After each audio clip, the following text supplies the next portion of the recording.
Our next person will be Mary Trotter Mills, Andrew's wife.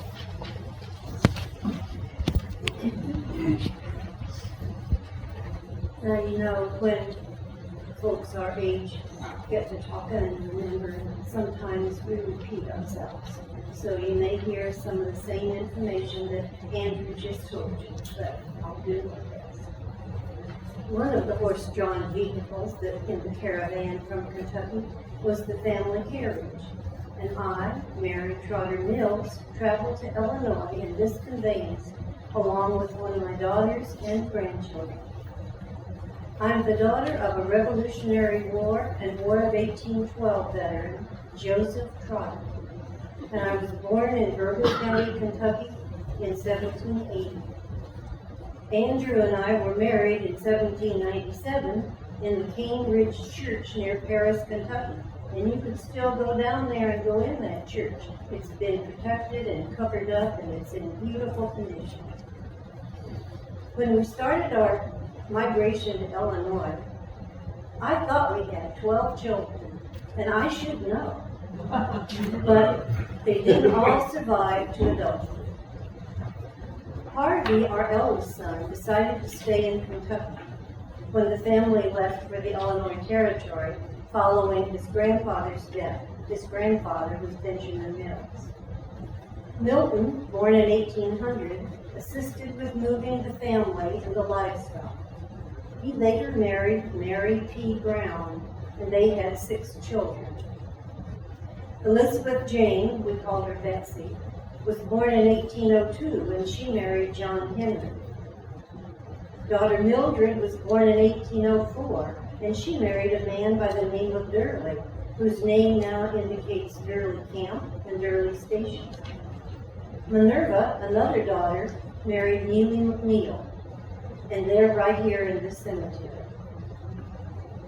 Perry Mills was born in 1814, and he married Polly McAdams. And we think that she was the daughter, probably, of Revolutionary War veteran Joseph McAdams. William T. was born in 1816, and he died at the family home over here while he was a student at Jacksonville. I'm assuming he must have had a hearing problem, because that's the reason children went to Jacksonville to school in those days. Another son, Joseph Trotter Mills, was born in 1812, and he moved on to Colorado, where he died in Denver. Mary Isabel Mills was born in 1818, and she married George Floyd. And Jane, Margaret Jane, was born in 1823, and she married Henry Shaw. We settled into our new home along what we now call Route 143 over here. It was east of Wisetown or Beaver Creek. Our living circumstances were pretty primitive for a while, but prairie chickens and other wild game were plentiful, as were rabbits and squirrel and quail and deer. Live hominy was often seen on our tables, along with Johnny Peeps and light corn pones. We had a few neighbors, and those were not close by. There were finally enough children in the area to have a school in the winter, when the boys could be spared from the farm chores.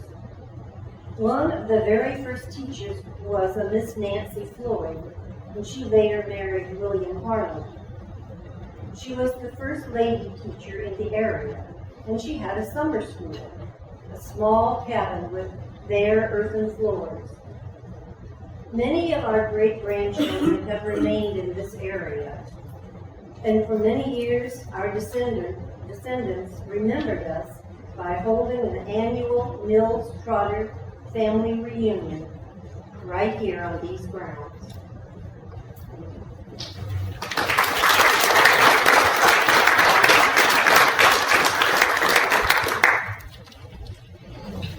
We have one more presenter, and I'd like to point out that Mary Trotter Mills, if you look at their stone, behind the stone is it's in the ground, but it's a plaque, DAR, Benjamin Mills, NSDAR, mark that for their 100th anniversary.